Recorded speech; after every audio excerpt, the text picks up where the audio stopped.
एक ऐसा घर जहां पर पहले कभी कोई भूतिया घटना हुई ही नहीं थी।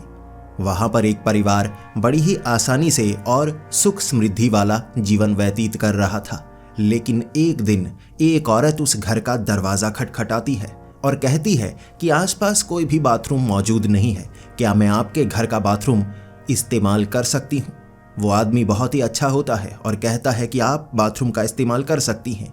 वो औरत बाथरूम में जाती तो है लेकिन वहां से बाहर नहीं निकलती।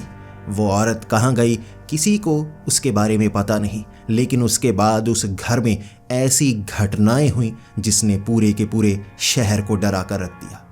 मैं बात कर रहा हूँ रायपुर के लाल बंगले की, जहां पर आज भी भूतिया घटनाएं होती हैं और इसे छत्तीसगढ़ का सबसे डरावना घर कहा जाता है। दोस्तों, मैं लाल बंगले की बैक स्टोरी भी आपको बताने वाला हूं, कुछ और बातें भी आपको बताऊंगा। इसी के साथ आपको एक ऐसी कहानी भी बताऊंगा जब कुछ दोस्तों ने वहां जाकर ये पता करने की कोशिश की वहां पर कैसी शक्ति मौजूद है, यह सच में कोई भूतिया घर है या नहीं, और उनके साथ क्या हुआ आपको इस वीडियो में जानने को मिलेगा।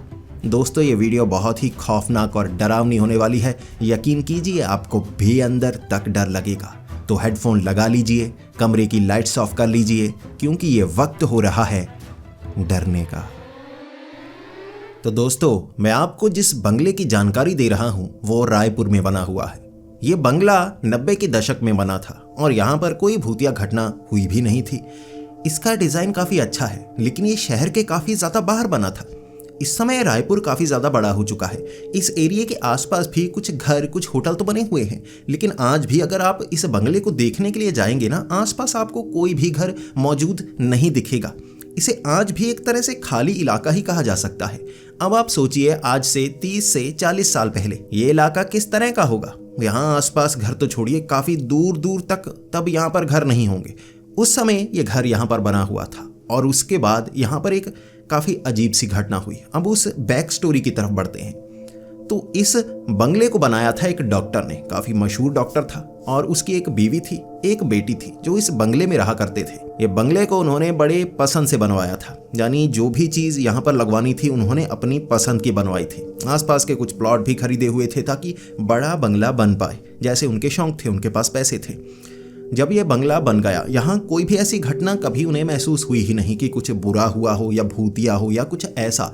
इन चीज़ों पर वो यकीन भी नहीं किया करते थे। इसके बाद जो वो डॉक्टर था, उसकी बीवी की मौत हो गई थी, तो वो अब अपनी बेटी के साथ यहाँ पर रहा करता था। और उसकी बीवी की भी जो मौत थी वो कोई नेचुरल तरीके से हुई थी, जिसमें किसी भी तरह की ऐसी चीज़ को हम दोष नहीं दे सकते।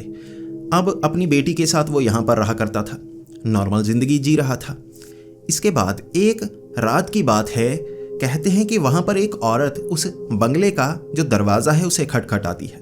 जब वो डॉक्टर बाहर निकलता है, वो हैरान हो जाता है कि औरत उसके दरवाजे पर क्यों है। फिर वो सवाल करता है कि आपको क्या चाहिए।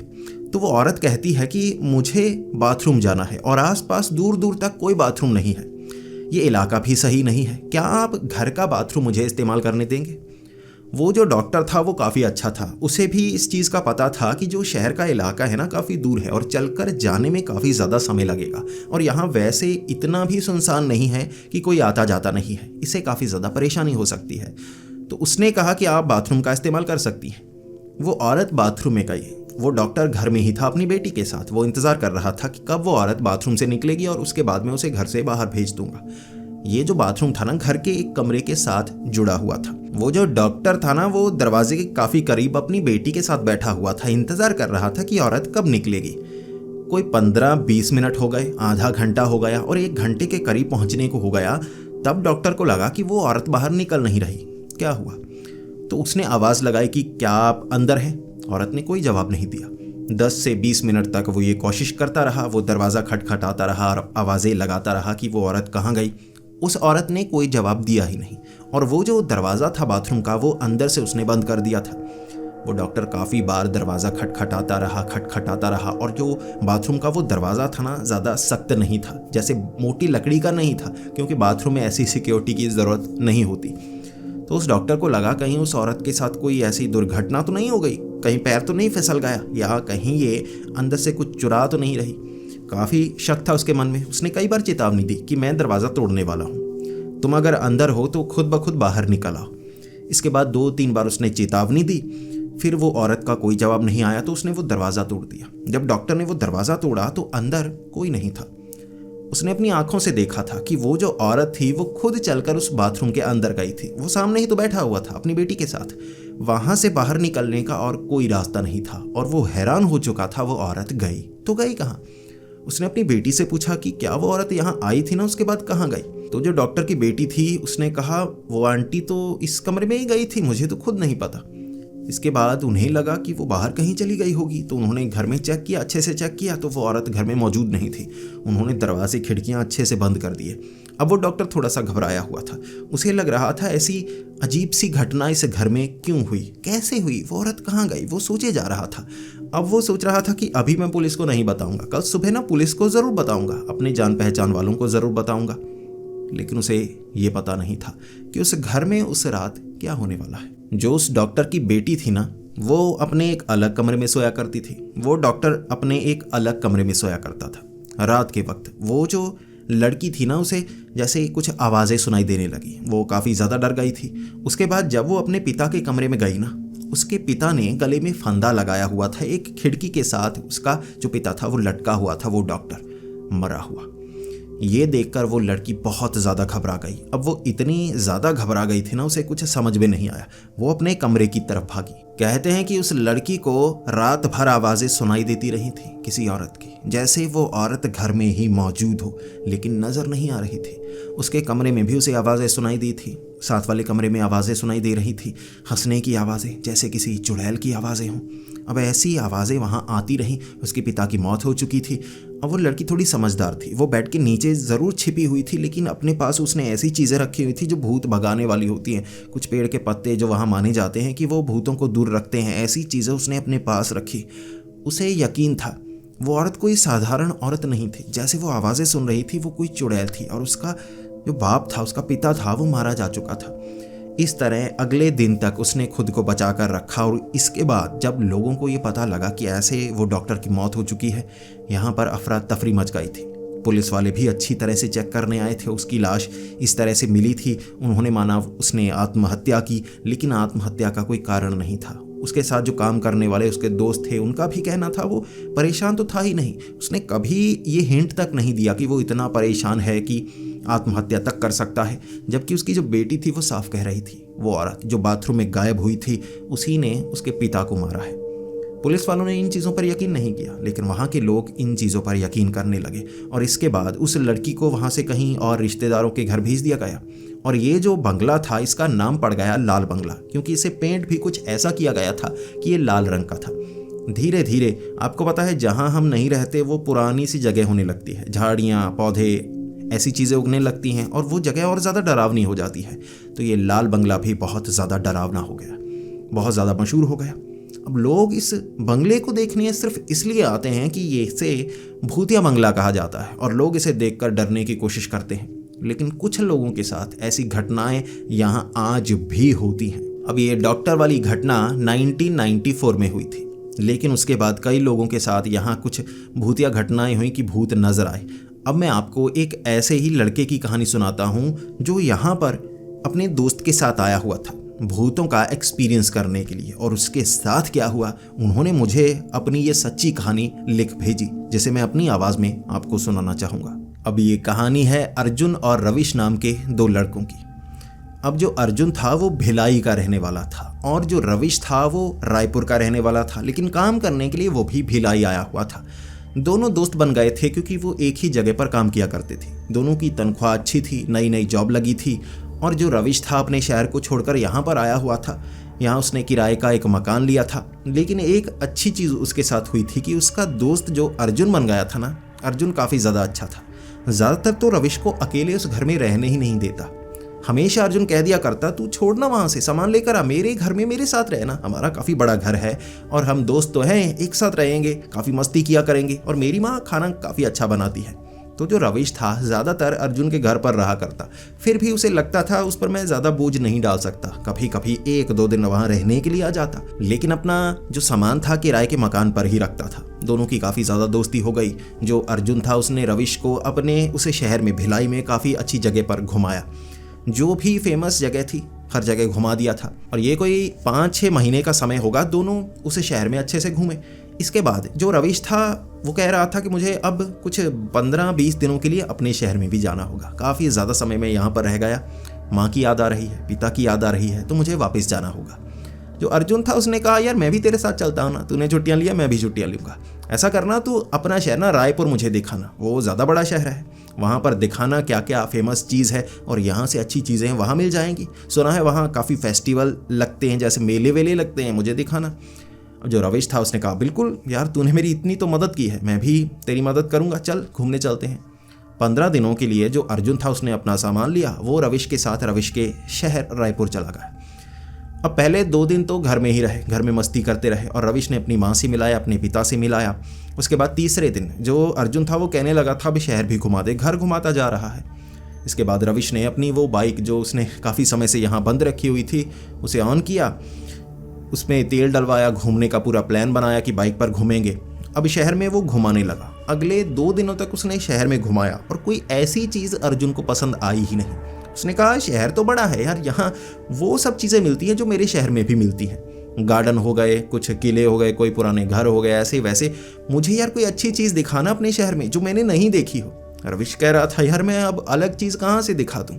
एक पूरा दिन अर्जुन बहुत ज़्यादा बोर हुआ, तो रविश को भी लगा यार उसने मेरी कितनी तो मदद की है, हर जगह मुझे लेकर जाता है, खर्च तक नहीं करने देता। अब हमारे शहर में ऐसी कौन सी जगह है जहाँ इसे घुमा सकता हूँ।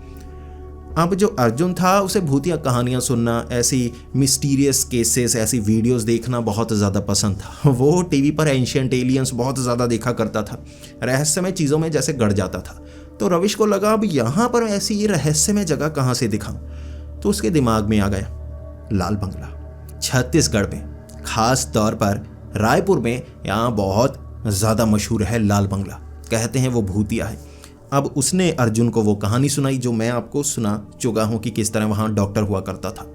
अर्जुन वो कहानी सुनने के बाद कहने लगा नहीं यार झूठी बात बोल रहा है तू, बड़ा चढ़ा के बोल रहा है। तब जो रविश था उसने कहा कि चल मेरे साथ ना, वहाँ कोई ना कोई मिलेगा, घूमने बहुत लोग आते हैं, वीकेंड्स में वहाँ ना देखने आते हैं, तस्वीरें खींचने आते हैं, भूतिया जगह है और डरते हैं, चल मैं तुझे लेकर चलता हूँ। यकीन नहीं ना, किसी से भी पूछ, कोई पान वाला, कोई दुकान वाला, पूछ लेना लाल बंगले के बारे में, कहानी सुनाएगा तुझे। तो अर्जुन ने कहा ठीक है चलते हैं। अब रविश अर्जुन को लेकर वहाँ पास में गया, वहाँ कुछ होटल थे, काफ़ी दूर से उसने 1-2 लोगों से पूछा, उन्होंने भी बिल्कुल वैसी कहानी सुनाई। तो जो अर्जुन था उसे क्लियर हो गया कि हाँ इसने बात तो सही बताई है, मिस्टीरियस जगह है। तो उसमें जैसे रोमांच पैदा होने लगा, उसने कभी कोई भूतिया जगह नहीं देखी थी। अब भिलाई में कोई ऐसी भूतिया जगह है ही नहीं, लेकिन अब यहाँ पर है तो इसे देखना तो बनता है। वो गए थे कोई 11 से 12 बजे। अब लाल बंगले में गए, बाहर से देखने में कुछ डरावना लग रहा था। इसके बाद वो अंदर गए। जो अर्जुन था वो बहुत ज़्यादा खुश था ऐसी जगह पर आया है, वो तस्वीरें खींचना चाहता था। इसके बाद कुछ इधर उधर की उन्होंने तस्वीरें खींची। उसके बाद जो रविश था उसने कहा चलो यार यहाँ से चलते हैं, मैंने सुना है यहाँ काफ़ी डरावनी घटनाएं कई बार हो जाती हैं, हम बहुत ज़्यादा डर सकते हैं। लेकिन जो अर्जुन था उसका कहना था यार हो ना तो मज़ा आएगा ना भाई, दिन के वक्त ऐसी भूतिया घटना हो जाए तो मज़ा आ जाएगा। अब रविश ने ज़्यादा समय रुकने नहीं दिया और वहाँ पर अर्जुन को देखने में कोई ख़ास चीज़ लगी ही नहीं। कहानी ज़रूर से अच्छी लगी थी, उसने कहा लाल बंगला लाल बंगला। जब अंदर गया कोई ऐसी कोई चीज़ नहीं हुई जिसमें उसे फील हो कि डर लगा। तो वो कहने लगा यार जगह तो तूने घुमा दी, लेकिन इससे अच्छा तो कोई घटिया सा टूटा घर दिखा देता ना, मज़ा तो आया नहीं। असली मज़ा तब आता ना कुछ होता है ऐसे माहौल में जाते। तो अर्जुन कहने लगा रात को चलेंगे, 11-12 बजे चलते हैं ना कुछ होगा, बहुत मज़ा आएगा यार। जो रविश था वो बहुत ज़्यादा डरपोक था। रविश का कहना था भाई रात को बिल्कुल नहीं, मैं दिन के वक्त कभी नहीं गया। कई बार कहानियाँ सुनी थी, दोस्त जाने को कहा करते थे, मैं नहीं गया। तेरी दोस्ती के कारण यहाँ पर आया हूँ, तू पागल है रात को जाएंगे। अब जो अर्जुन था वो कहने लगा नहीं मैं तो जाऊँगा, अब तुझे घुमाना होगा मुझे, मैंने तुझे इतना तो घुमाया है। उसने रविश को मना ही लिया, रविश मना कर ही नहीं सकता था। अब अर्जुन रविश को लेकर 11:30 बजे, माँ पूछ रही थी कहाँ जा रहे हो। तो जो रविश था उसने कहा अर्जुन को घुमाना है, वो एक चाट वाला है, कहते हैं कि रात को लगता है। मैंने कहा रात को कौन सा चाट वाला लगता है, तुम दोनों का जो चाल चलन है सही नहीं लगता। किसी तरह रविश ने अपनी माँ को अपने पिता को मनाया कि दोस्त आया घुमाने दो ना। इसके बाद वो मान गए। अब वो पहुंच गए उस लाल बंगले के गेट के बाहर। कहते हैं बाहर वाला जो गेट है ना वो कुछ बड़ा पहले बना हुआ था, अब टूटा हुआ है, वहाँ से अंदर जाना काफ़ी आसान होता है। कोई वहाँ रख रखाव, कोई सिक्योरिटी गार्ड नहीं होता। अंदर जब मर्जी जाओ, जब मर्जी बाहर आओ, आपको कोई रोकता तक नहीं। रात को 11:30 बजे वो वहाँ पर पहुँचे टॉर्च लेकर। अब फ़ोन तो घर पर रह गया। अब डरे इतने हुए थे। जो अर्जुन था उसे मज़ा आ रहा था, ऐसी चीज़ें करने में उसे मज़ा आता था। उसने कभी भूत देखा तो नहीं था, कहानियाँ सुनी थी मिस्टीरियस चीज़ों की। तो यहाँ जब वो अंदर की तरफ जाते गए, अब रात को असली मज़ा आ रहा था, कुछ डर लग रहा था। अंधेरे में हमारा दिमाग ख्याल बनाने लगता है और ऐसे ख्याल उनके मन में भी आ रहे थे। देख वो पेड़ हिला, वहाँ कोई चुड़ैल होगी, वो औरत वहाँ बैठी होगी, यहाँ देख ये होगा, वहाँ देख कोई भूत होगा, वो डॉक्टर की आत्मा देख, पीछे कुछ सफ़ेद कपड़ा टंगा है। अब देखा पीछे सच में कपड़ा ही टंगा था, कोई भूत नहीं था। घर के अंदर गए। 15-20 मिनट अंदर दोनों की हालत बुरी हो चुकी थी। रविश खास तौर पर डरा हुआ था। जिनको पहले डर लगता है वो ऐसी जगह पर जाएंगी तो दिमाग बहुत तेज चलता है और ज़्यादा डर लगता है। तो रविश ज़्यादा डरा हुआ था। अर्जुन जो डरता नहीं था, लेकिन अब उसे भी डर लग रहा था। अब वो कुछ घूमे, वहाँ कुछ दिखा नहीं। जैसे ही वो बाहर आने वाले थे, वो उस घर से थोड़ा बाहर आए थे चलते हुए, कहते हुए कि कुछ देखने को तो मिला नहीं, लेकिन मज़ा ज़रूर आया, डर लगा। पीछे से हंसने की आवाज़ आई। अब ये किसी औरत के हंसने की आवाज़ ही थी। ये घर के अंदर से नहीं, घर के पीछे से आई थी। ये आवाज़ सुनी ना तो दोनों कांप पड़े थे। इसके बाद जो रविश था वो तो कुछ कदम आगे की तरफ भागा था। अर्जुन वहाँ रुक गया था। अबे रुक तो सही, देख कर तो आते हैं। रविश कह रहा था नहीं जाना चाहिए यार भाई, आवाज़ आई है, ये किसी लड़की की हंसने की आवाज़ है। अर्जुन कह रहा था नहीं यार, ये लड़की की नहीं है, कोई लकड़बग्घा ऐसे जो हंसते हैं ना वो भी हंसते हैं। तो सोच सही ना, ऐसी चीज़ों से लोग डरते हैं, हमें इसका रहस्य सुलझाना है। अर्जुन रविश को लेकर पीछे गया। हंसने की आवाज़ अब घर के अंदर से आई जब वो पीछे गए। इसके बाद वो झाड़ियों से निकल कर बाहर आए। एक तो आसपास झाड़ियाँ बहुत ज़्यादा लगी हुई थी, कटाई नहीं की जाती थी, तो वहाँ से निकलने में मुश्किल होती। ये चीज़ ज़्यादा हालत ख़राब कर रही थी। आवाज़ अब घर के अंदर से आई थी तो उन्हें घर के अंदर जाकर देखना था। रविश बड़ी मुश्किल से अपने आप को संभाल कर उसके साथ चल रहा था, अपने दोस्त के साथ। अर्जुन अब आगे आगे। दोनों जब घर के अंदर गए ना, वो कभी इधर देख रहे कभी उधर देख रहे। वो आवाज़ इतनी भी ज़्यादा तेज़ नहीं थी कि क्लियर कट कहा जा सके अंदर लड़की ही है। उन्हें लग रहा था कोई चमगादड़, कोई बिल्ली, कोई लकड़बग्घा ऐसा होगा ना। उनकी आवाज़ हमें लग रहा है लड़की की आवाज़ है, क्लियर करना है सामने से। जब वो एक कमरे में गए ना, ये वो कमरा था जिसके साथ कोई बाथरूम अटैच था। वो बाथरूम टूट चुका था, ढह चुकी थी उसकी दीवार। तो वहाँ पर जब वो खड़े थे ना, उन्होंने अपनी आंखों से देखा वो बाथरूम वाली दीवार जो टूटी हुई थी, उसके पीछे से एक औरत जैसे इतनी थी वो बाहर की तरफ झांक रही, दोनों की तरफ। अब वो जोर से नहीं हंसी थी, हल्की सी हंसी थी। ऐसे हंसी थी जैसे उसे पता हो वो क्या कर रही है। उन्होंने जब ये देखा ना, क्लियर कट रोशनी टॉर्च की मारी, वो औरत थी जिसका रंग काला सा था, बाल गंदे से जैसे कोई बूढ़ी औरत हो। उनकी हालत पतली हो गई। वो जानना नहीं चाहते थे, अब रहस्य सुलझाना भी नहीं चाहते थे। वो जो भागे, इतनी रफ्तार इंसान की नहीं हो सकती जितनी तेज़ वो भागे थे। वो घर से बाहर चीखते हुए। अब वहाँ चीखें सुनकर मदद करने वाला भी कोई नहीं होता भाई, बहुत दूर दूर घर हैं। दोनों भागकर काफ़ी आगे तक आए। अब सड़क पर बाइक स्टार्ट की। पीछे से 2-3 बार उन्हें हंसने की आवाज़ उस घर से आई थी। ऐसा नहीं था किसी ने प्रैंक किया हो, ये हंसी डराने वाली ही थी। अब ये हंसी सिर्फ अकेली औरत की नहीं, जैसे भारी 2-3 लोग इकट्ठे जैसे एक आवाज़ में हंस रहे हों। जैसे कुछ 2-3 लोग इकट्ठे हंसेंगे तो एक की हंसी अलग होती है, एक की अलग होती है, ठीक है। अब ये 2-3 लोगों की हंसी ऐसी थी जैसे एक गले से 2-3 लोगों ने हंसा हो, बिल्कुल एक जैसी हंसी, भारी पतली आवाज़ और बिल्कुल लड़की जैसी आवाज़, 3 आवाज़ें एक साथ। वो जो भागे, बाइक स्टार्ट की, वहाँ से भागे, घर पहुँचे। रात को माँ को बताया, ये हुआ वो हुआ। पिता को उन्होंने नहीं बताया क्योंकि पिता तो पीटते, भले ही वो बड़े हो गए थे लेकिन पिटाई बनती थी उनकी। अगली सुबह जो रविश था और अर्जुन दोनों ज़्यादा बीमार हो गए थे, उन्हें डॉक्टर के पास ले जाया गया। पूरा दिन उन्हें बुखार चढ़ा। जो अगली रात थी वैसे ही वो बहुत डरते रहे। चुड़ैल आ गई, अब चुड़ैल मारेगी हमें, हम दोनों ना फंदा लगाकर इस खिड़की से मर जाएंगे, ये होगा वो होगा। उसके बाद उनके साथ हुआ तो कुछ नहीं, लेकिन ये वो घटना थी जिसने उन्हें बहुत ज़्यादा डरा दिया था।